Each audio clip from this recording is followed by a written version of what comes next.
What's up, everybody? Here working on a 02 3/4 ton Chevy pickup, installing a backup camera. I've already got the main, or wherever the hell the end of it is. God, this is plenty long. There it is. My main power and video feed ran to the back. I gotta run it some more, zip tie some stuff up, and get it up into the cab. I've got it on.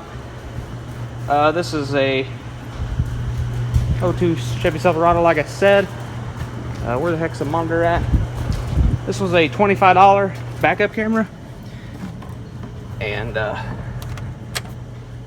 yeah, it's got a 5-inch monitor. Nice backup camera. Looks pretty good, really.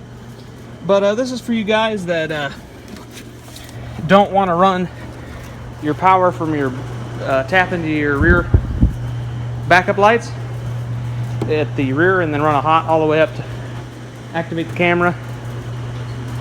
You can actually get a backup camera feed in your not box, but there's a cover, this cover here, that is held on by this, and it's kind of clipped in around, and it sets right up here and covers this little distribution block. That green wire there on your that pin right there, at least for the 02. I believe this should work on a 98 through 07. Maybe 03 may have had a break year, but here, see, no power right now. But let me, we're in reverse. That's reverse right there. See, reverse. Backup lights are on. So yeah, we're in reverse. And then yeah, go ahead and put it back in the park. So we're back in the park, and that's not hot no more. So that's a good place to get your feed for your backup. Now in this pickup, I'm going to do something a little different. I'm going to get my feed for reverse here to kick my camera on. Wire it to a relay. Then I'm going to fuse the relay with a fuse tap. I'm getting it off of this bottom fuse here, which is SEO accessory. I don't know what SEO stands for, but that's what I'm getting it. You're going to getting the power for it. I'm probably going to fuse it with like a 5-amp fuse. Nothing crazy, because it's not going to require a lot of power. I just don't want to take the voltage from that to power this on. I just want to have something that's a little more keyed. Unless I can find a spot that's got a keyed-on's hot wire. Actually, if I can find one that's got main power all the time that's not being used, I'll probably use it, but as of right now I'm going to use that accessory. I'm not sure what SEO stands for, so I might have to do some Googling for that, but yeah, I don't see really anything in here that's not being used by something. So, but yeah, if anything, I might use a radio. This don't draw very much, so yeah. But like I said, that green wire up in there, it is the second pin on the bottom row. You really can't see. Yeah, there you go. It's this one. Let me see if I can get a camera or light on it pretty decent here. This is about impossible. And an iPhone is not the greatest camera to get low light pictures, but it's right there. It's that green wire. So yeah, right there. I'll go ahead and point it out. Hopefully, it's right there on the bottom. So that is a good place to get your power feed for your backup. I'm gonna go ahead and go into my cargo lamp switch, and when you put a cargo lamp on, it's going to turn the backup camera on while you're in gear or whatever. So the camera, like say you're running down the road and you want to check on your trailer latch, you'll be able to smack the cargo light on, and your camera will come on. So I'm doing it that way is because I like to be able to check on the trailer while going down the road. And the owner of the pickup would also like to be able to see it too every once in a while going down the road.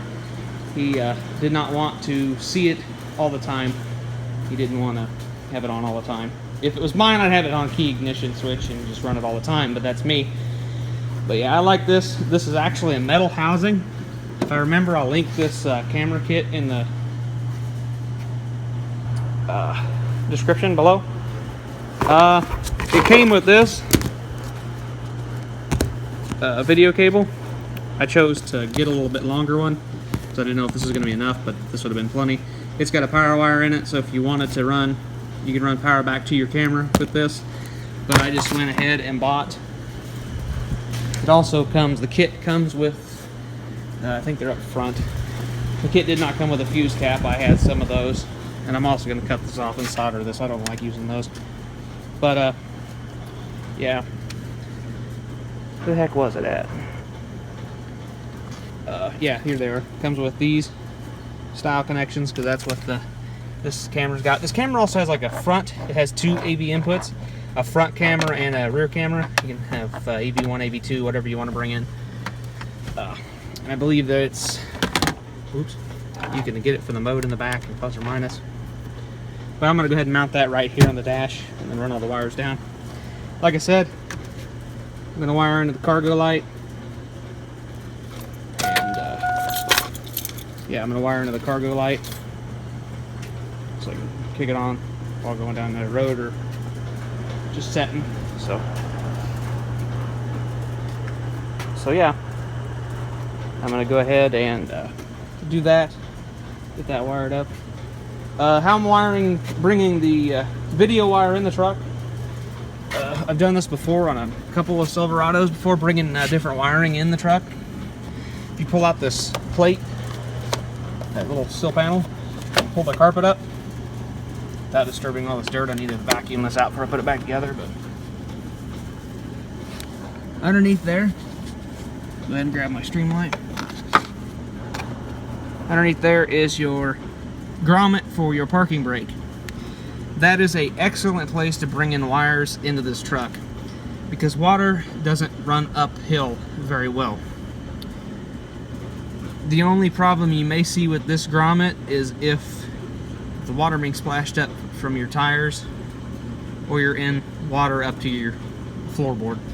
But you'll have more problems than that if you have it up to your floorboard anyways, because your door seals most likely will leak a little bit too. So, but yeah, that's a good place to bring it in. I don't like bringing in at the firewall. I do not like puncturing into the firewall grommets, because in the past I've experienced a lot of leaks with poking a hole into the firewall. My Trailblazer, when I ran my one out into the cabin, I had a leak for a while, and I finally got it to stop, and I finally got it sealed with some silicone. So yeah, I mean, it will work. You just want to seal it so you don't get no leaks. But yeah, that's where I'm going to tap in that green wire for my reverse activation. I'm also going to, of course, like I said, tap it to the cargo lamp, and I'm going to put a diode in. I got one here somewhere. Is this it? Yeah, this is it, the diode, and a low amp diode, so the reverse lights don't come on. I don't know if that back feeds back to these, like if you applied power to that green wire, if the back lights or the park lights would come on.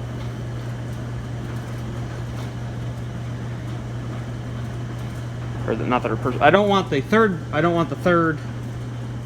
cargo light coming on with the reverse lights, if that makes sense. So yeah, I don't really care if the backup lights come on with the cargo light. That's not a problem. That actually is not a bad thing, having the backup lights come on with your cargo box light. So yeah, that'd be a plus if it came on in my book. But yeah, I'm just gonna put a diode in there so that clearance lights, not clearance lights, the cargo box lights don't come on with the backup lights. But the backup lights come on with the cargo box light, and I don't mind that. That'd be a benefit if it does, my book. So yeah, I'm gonna go ahead and get in here and finish getting this tied up. I got a few places to crawl underneath the zip tie up along the frame, following the factory harness over, and then I'll come up, get a little hole started, feed these in. This is gonna be the only problem, is getting these big ends fed up through that without totally ripping that grommet real bad. I'm hoping I can do it with a screwdriver and get a big enough hole split in there. Maybe up there needing those pliers, I'll widen the hole out, slide it in, then let the hole back and relax. And hopefully I can do it without having to cut a hole. I'm hoping. Not having to cut a big hole, but we'll see when we get there. So then I'm just going to go ahead and roll all this up and zip tie it nice and neat underneath the dash here. I'm going to go ahead and bring it up, probably pull this trim off, and then get some better double face tape, because I don't know if this stuff's very good. Put some of my 3M on there and then stick it right about in this area of the dash, so in a good spot. Then I'll go ahead and get everything wired up so it comes on, do the relay and all that. So yeah, we should have it going here before too long. So I'll cut you back on when we get it all set up, and I'll give you a little demo. See you in a bit. What's up, YouTube? I'm back here. I wanted to show you guys some stuff I found out. Your cargo lamp, go ahead and dim my light there a little bit. The cargo lamp is the blue and white wire is a negative output. Now you probably are confused. Well, it sends a ground to the BCM to kick it on, right? Well, yeah, it's not a positive on, it's a negative, which would work in most cases, except in my case, where I'm not going to use it to turn on the monitor all the time. It's just going to be temporary. When I have reverse, I want it to work all the time. So what I did was wired in a relay, took the yellow positive to the relay and hooked it to that spot back there, which is hot all the time. I'm not real sure what that pin's for, but it's hot all the time. I'm sure the thing might have a diagram of what that is, but that pin, the second one up, is hot all the time. And what I did was, with this, when it is off, the ground has a positive signal. It's very confusing. So in a relay, the positive signal will backfeed through the relay. And if I would just run it off where I'm getting my main power for the relay, it would power that circuit all the time and I would have a draw. If that makes sense. So what I'm doing is, that's hot all the time. That's going to backfeed the power that's hot all the time in this switch, which shouldn't have a problem. It's hot all the time. And yeah, so it's hot all the time, and that'll help run that. I'm not real sure if it's hot all the time with the switch off, so I might unplug it and test it with a test light with all the doors shut. But I'm pretty sure it's hot all the time. Went ahead and mounted the display up there and ran the wires down here, pulled some of this back, which I got some tape holding it up because I had to re-glue it. And yeah, so now what I'm gonna do is hook the red wire to the red wire there, eliminate that and just solder it. The blue wire is my main power feed for my camera when the cargo light is on, and then the green wire will come up and have a fuse on it, and that'll be my main power for when the light is, or not the light, the backup camera is on in reverse. So what this will do, this will entitle and tail me here in a second. I'll show you if I can find it. Let me put you down for a second, strip of wire.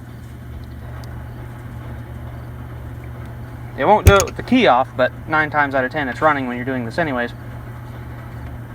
So I hooked the two for the green wires there. Ooh, she's getting all out of focus there. Refocus back in. Come on. There we go. But yeah, so the key's on. And I turned the cargo lamp on. We got backup lights are on too. So we got all our backup lights on and our cargo lamp.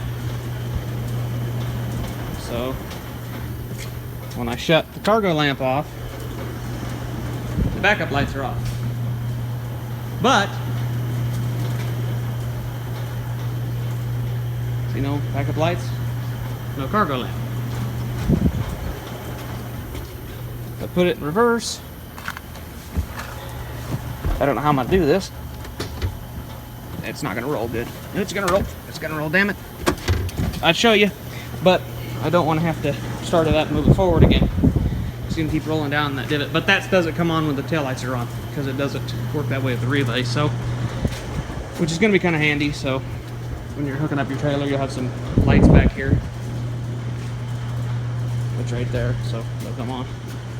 And yeah, so I'm gonna go ahead, get this buttoned up, get the wire ran, get it all tied up, because I still got to run it forward, and I got to pull the truck ahead again so I can get